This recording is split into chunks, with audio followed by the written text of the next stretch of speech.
Hello everyone, welcome to HiEms. So today we are going to discuss class 9 chapter structure of atom और उसमें we have already discussed part 3. तो आज जो है part 4 में हम पढ़ने वाले हैं बेटा नील बोहर मॉडल. नील बोहर मॉडल क्या होता है, नील बोहर मॉडल क्या होता है और इसमें हम क्या पढ़ने वाले हैं. Without delaying let's begin.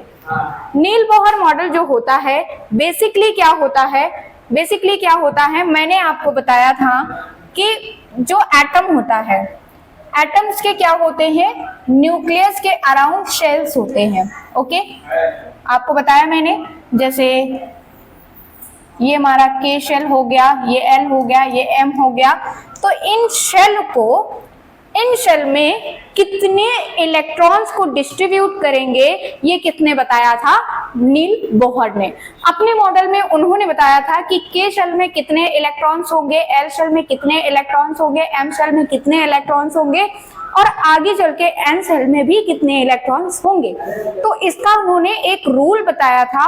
उस रूल और उस फॉर्मूले पे हम क्या करेंगे, हर शेल के इलेक्ट्रॉन को फाइंड करेंगे.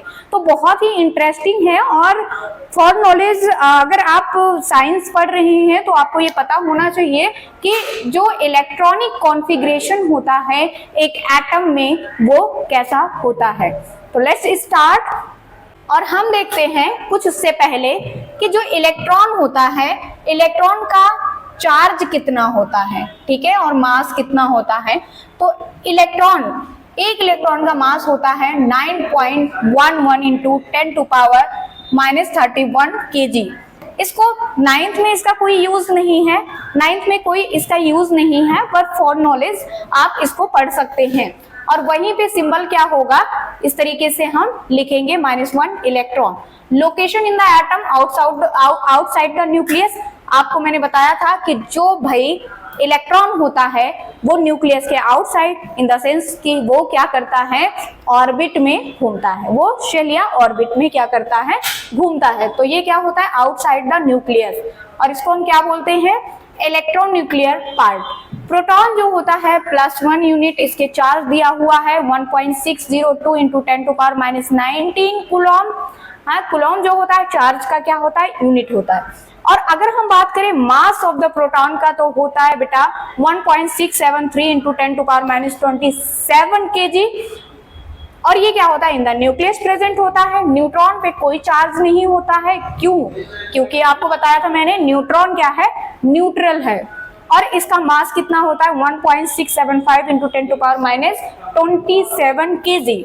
और ये कहाँ पे प्रेजेंट होता है, इन द न्यूक्लियस प्रेजेंट होता है. तो इन्हें नाइन्थ में इसका कोई ब्रॉड यूज नहीं है, बट हम इसको नॉलेज के लिए देखेंगे. नेक्स्ट हम देखते हैं और ये देखते हैं कि बोहर मॉडल क्या कहता है. नील बोहर मॉडल जो था वो क्या कहता है. Bohr model came with the following postulate overcome the objection raised against Rutherford model. ये क्या बोला था, रदरफोर्ड मॉडल के अगेंस्ट इन्होंने क्या किया था, ये मॉडल को लेकर आए थे. क्या था वो, उसके against electron revolve around the nucleus. Niels Bohr model कहता है कि जो इलेक्ट्रॉन है वो किसके अराउंड रिवॉल्व करेगा, न्यूक्लियस के. Stable orbit without the emission of radiant energy. और कहने का मतलब है कि ये क्या करेगा, तो बोहर मॉडल क्या कहता है बेटा कि जो भी एटम्स में इलेक्ट्रॉन होंगे वो न्यूक्लियस के अराउंड क्या करेंगे, इस रिवॉल्व करेंगे. और कोई भी और क्या करेंगे, emission of the radiant energy. और रेडिएंट एनर्जी का भी क्या होगा, इमिशन होगा. Each orbit has a definite energy is called energy shell और एनर्जी लेवल. कहने का मतलब है कि अगर हमारे पास में के एल एम ऑर्बिट है तो सबके पास में अपना क्या है, एनर्जी है. और इसको हम क्या बोलते हैं, एनर्जी लेवल या शेल एनर्जी लेवल बोलते हैं.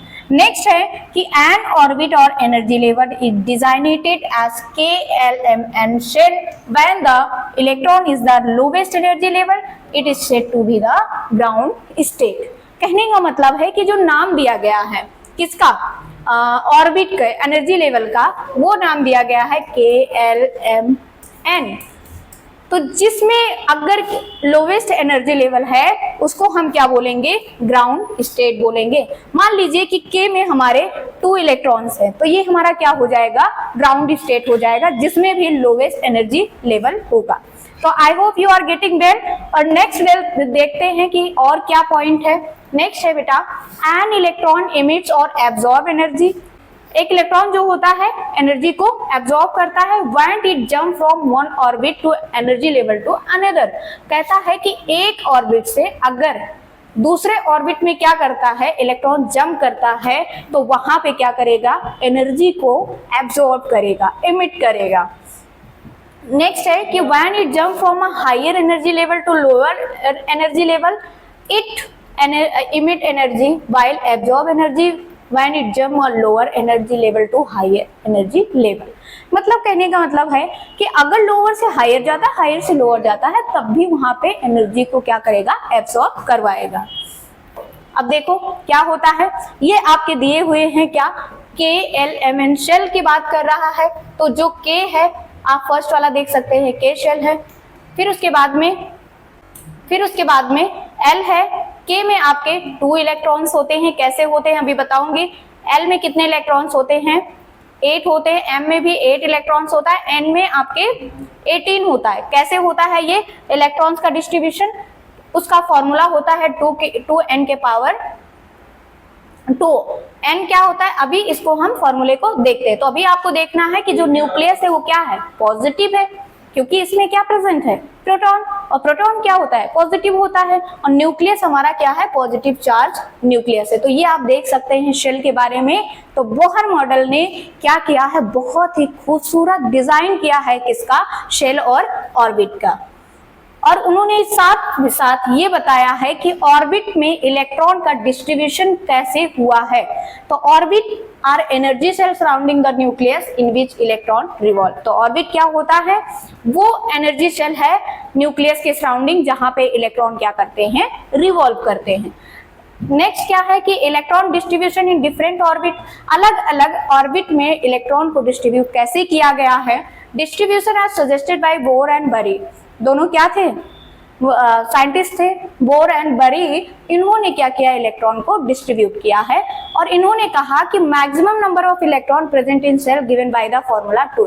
एक सेल में जो मैक्सिमम नंबर ऑफ इलेक्ट्रॉन हो सकते हैं वो क्या दिया है, वो दिया हुआ है 2n²। n क्या है, ऑर्बिट नंबर और एनर्जी लेवल, मतलब 1 जो हो जाएगा ऑर्बिट नंबर होगा, क्या होगा, ऑर्बिट नंबर। और वो 1 से स्टार्ट होगा, 1 2 3 4, ये कुछ भी पुट कर सकते हो। तो अगर हम फर्स्ट सेल की बात करते हैं तो 2 × 10⁻1 के पावर, तो ये कितने हो जाएंगे, 2। तो कहने का मतलब है कि K में कितने इलेक्ट्रॉन्स होंगे, 2 इलेक्ट्रॉन्स। अगर हम बात करते हैं नेक्स्ट की 2 × 2 के पावर 2, मतलब किस सेल की बात कर रहे हैं, L सेल की बात कर रहे हैं। तो 2 × 4 हो जाएगा और ये हो जाएगा 8 इलेक्ट्रॉन। तो L शेल में कितने इलेक्ट्रॉन्स होंगे, 8 इलेक्ट्रॉन्स। नेक्स्ट अगर बात करते हैं बेटा, ये हो जाएगा 2 × 3 के पावर 2, तो 2 × 9 हो जाएगा और ये हुआ 18 इलेक्ट्रॉन्स। तो KLMM में कितने इलेक्ट्रॉन्स प्रेजेंट होंगे, 18 इलेक्ट्रॉन प्रेजेंट होंगे। और अगर हम नेक्स्ट की बात करते हैं तो 2 × 4 के पावर 2, 4 क्या है, n है, नंबर ऑफ सेल। तो 2 × 4 के पावर 16, 4 × मतलब 4 4 जा 16 और 2 ये क्या हो जाएगा 32। तो क्या हो गया 2 8 18 32। तो बोर-बरी मॉडल के अकॉर्डिंग जो K L M और N में इलेक्ट्रॉन का डिस्ट्रीब्यूशन हुआ ये इस तरीके से था। मतलब K में 2 इलेक्ट्रॉन, L में 8 इलेक्ट्रॉन्स, M में 18 इलेक्ट्रॉन्स और N में 32 इलेक्ट्रॉन्स का क्या किया, इन्होंने डिस्ट्रीब्यूशन किया। किसने, बोर एंड बरी ने। नेक्स्ट देखते हैं, और ये उसी का दिया हुआ है। अगर आपको एक लैंग्वेज में लिखना है तो इस तरीके से आप लिख सकते हो। और यहाँ पे स्टेप वाइज, मैनर वाइज लिखा हुआ है, ऑलरेडी मैं आपको बता चुकी हूँ। नेक्स्ट तो बेटा बोर एंड बरी मॉडल जिसमें हमने देखा इलेक्ट्रॉन का डिस्ट्रीब्यूशन कैसे करवाते हैं, बहुत अच्छे से हमने कवर किया है। नेक्स्ट वीडियो में देखना ना भूले वैलेंसी, और वो आएगा नेक्स्ट पार्ट में। सो अगर आपको आ रहा है वीडियो समझ तो please do one thing, do not forget to refer with your friends and subscribe this channel. मिलते हैं नेक्स्ट वीडियो में एक नए टॉपिक जिसमें हम पढ़ेंगे how to find a valency और वैलेंसी होता क्या है। Thank you for watching, bye bye, take care.